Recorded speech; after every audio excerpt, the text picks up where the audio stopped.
Norfolk Southern's Norris Yard is located in Irondale, Alabama, just east of Birmingham.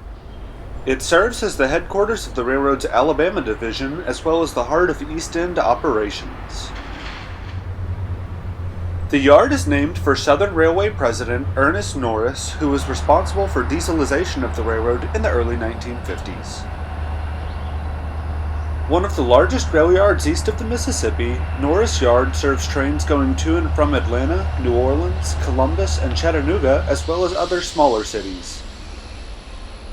The facility encompasses roughly 300 acres and has a classification yard, 55-track hump yard, turntable, diesel shop, car shop, and offices for staff including Alabama Division dispatchers. In the 1980s and 90s, the yard was also the site of the Irondale steam shops used to house and service the locomotives used in both the Southern and Norfolk Southern excursion programs. While the majority of the yard is hidden from view of the public, the western end has a few vantage points from public roads.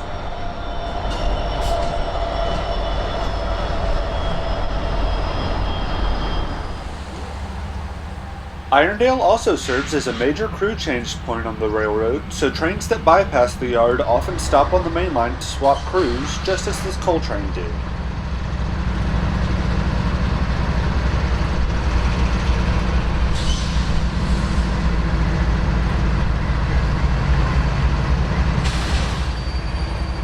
Unfortunately, during our visit to Irondale to film for this program, this would be the only through train we caught. As a result, we will revisit Irondale in Volume 3.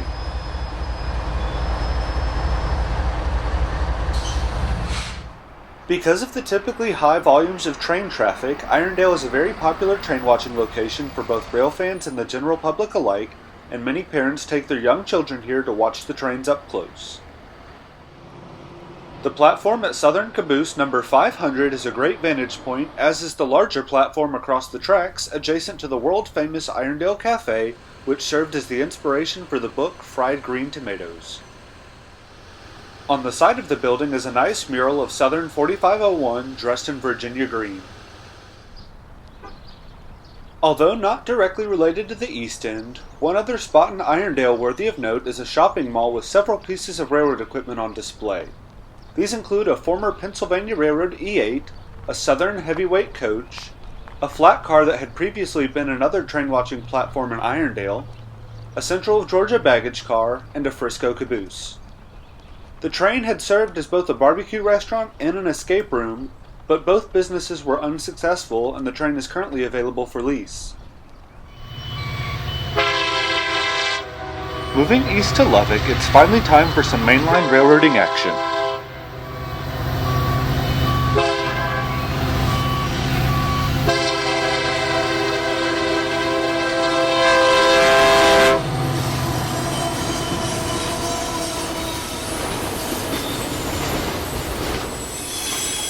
By a stroke of luck, on the 150th anniversary of the completion of the Transcontinental Railroad, we caught a Union Pacific Autorack and Intermodal train headed west through the sweeping curves.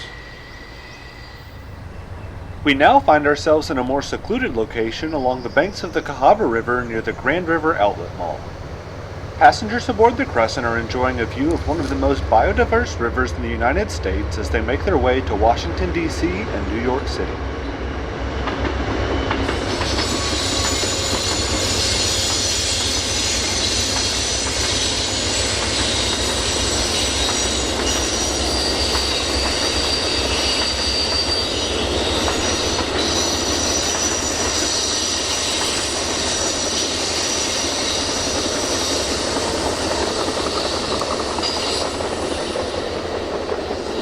To say our next location is challenging to get to would be a gross understatement.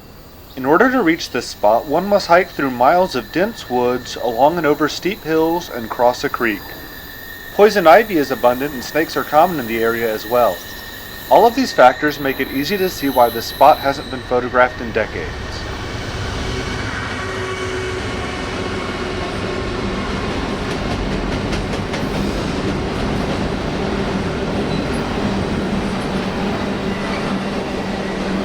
For our efforts, we were rewarded with 2 trains. The first was a westbound stack and rack train led by a solo ES40 DC.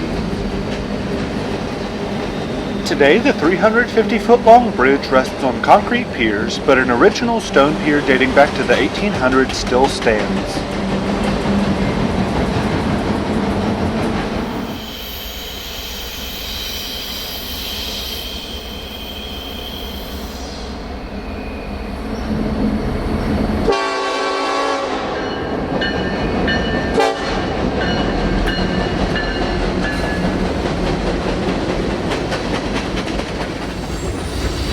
Our second train at this beautiful spot was a 140-car manifest freight coming in at nearly 9,000 feet long. Complete with two mid-train DPUs, including a Smoky Dash 9, the train had a great variety of rolling stock scattered throughout, as well as a friendly crew.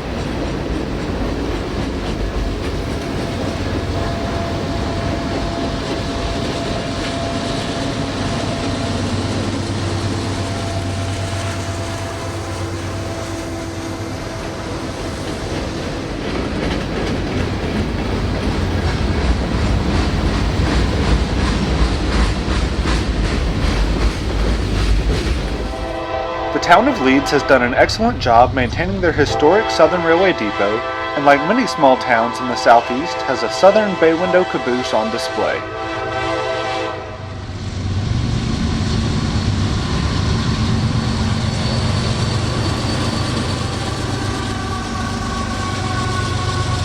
Before we even had time to set up our tripod for a better shot, an autorack train loaded with Ram trucks and Mercedes SUVs came through with a pair of GEs running Southern style, likely to the annoyance of the crew. In Prescott, we ventured to another hard-to-access location where the tracks of the East End cling to the sandstone cliff above Kelly Creek.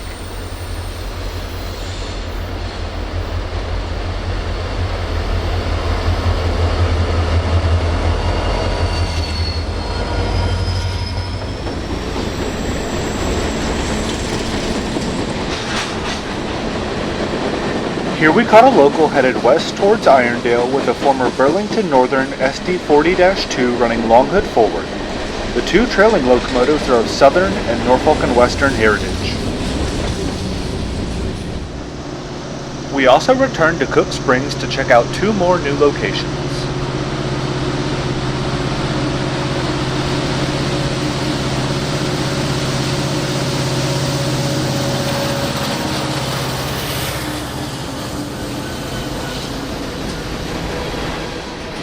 First, we see an empty BNSF coal train with 4 SD70 ACEs heading through the rock cuts and over the high hills.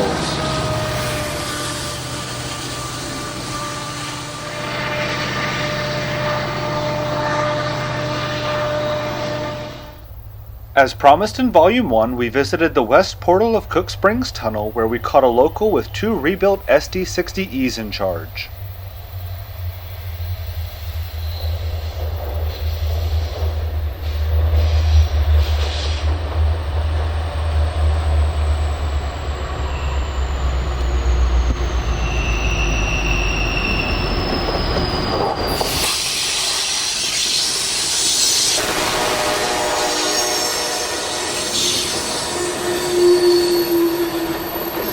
Although we tried to access the east portal of the tunnel, the tracks are located in a deep rock cut, making them impossible to get to.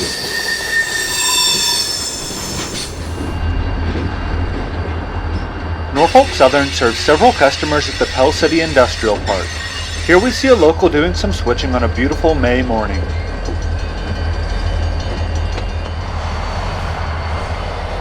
Power for this train consisted of an ex-Union Pacific SD40-2 and a former Southern high hood, now rebuilt with an Admiral cab.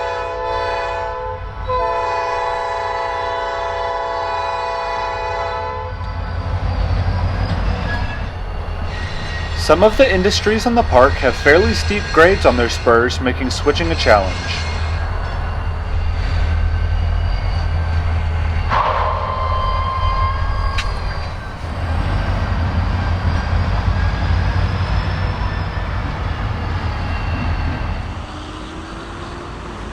The train had a variety of freight cars from online customers to the east, including 7 heavy-duty Department of Defense flat cars from the Army Depot in Anniston.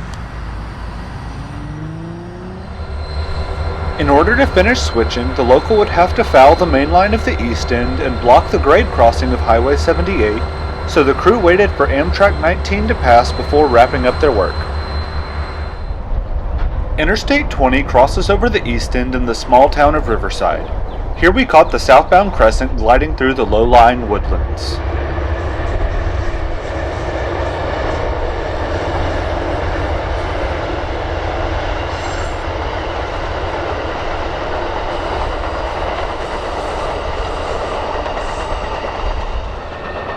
The P40DC trailing on today's train is a rare sight for the crescent. Along Depot Street on the other end of Riverside, we saw a loaded autorack train headed for Atlanta dealerships.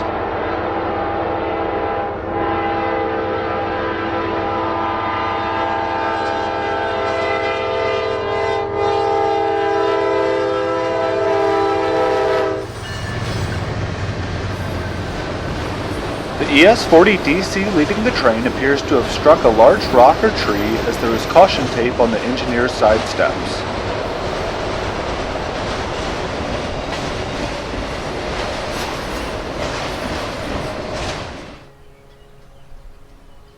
Lincoln is home to a propane transload facility, and on a hot afternoon we caught Amtrak 19 rolling past it. During the early part of summer in 2019, the Crescent consistently ran woefully late with delays of over an hour common. Amtrak recently released a report card of host railroads' diligence to keep their passenger trains on time and ranked Norfolk Southern in dead last with an F.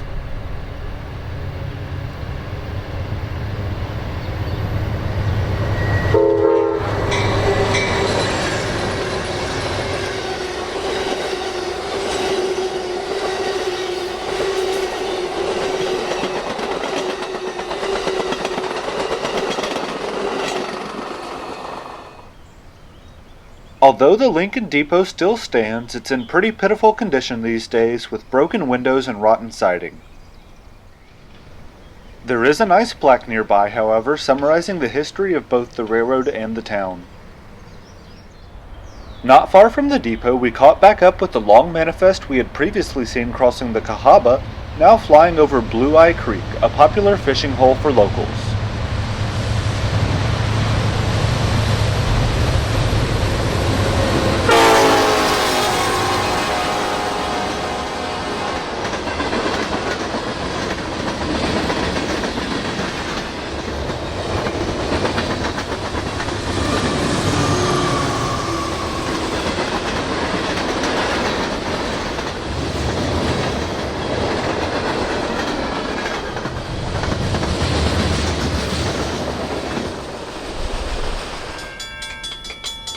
On the outskirts of town, we see the northbound Crescent making surprisingly good time at Jackson Trace Road.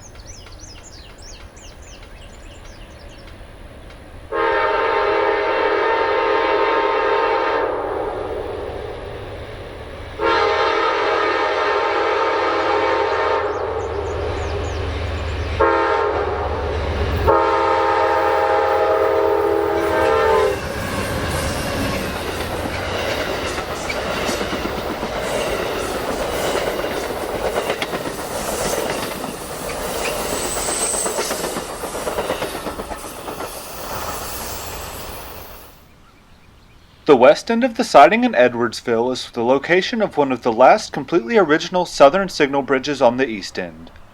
On a beautiful morning, we watched a Union Pacific stack train go into the hole to allow a tardy Amtrak 19 to pass in the opposite direction.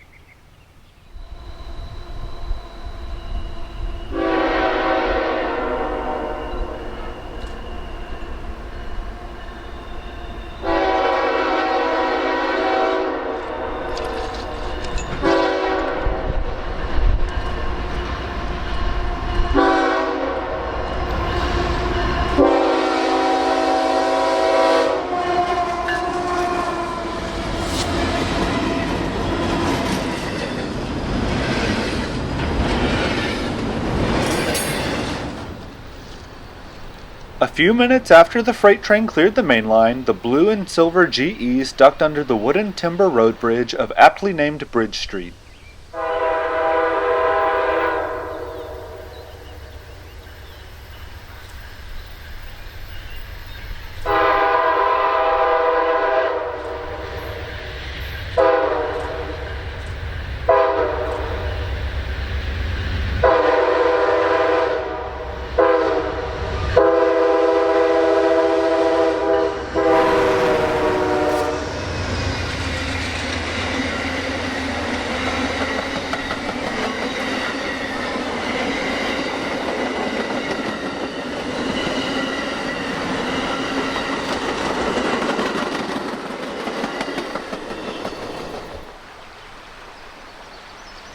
Just a mile across the Georgia state line, the East End crosses over the muddy waters of the Tallapoosa River.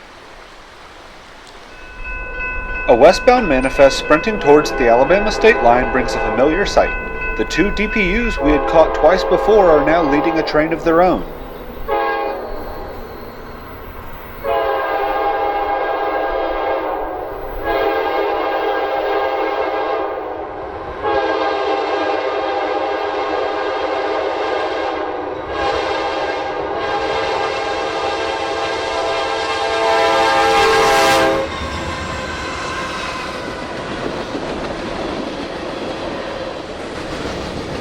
The passing of this train draws Volume 2 of this series to a close. In the next installment, we will focus on the eastern portion of the line, continuing to bring great locations and interesting trains.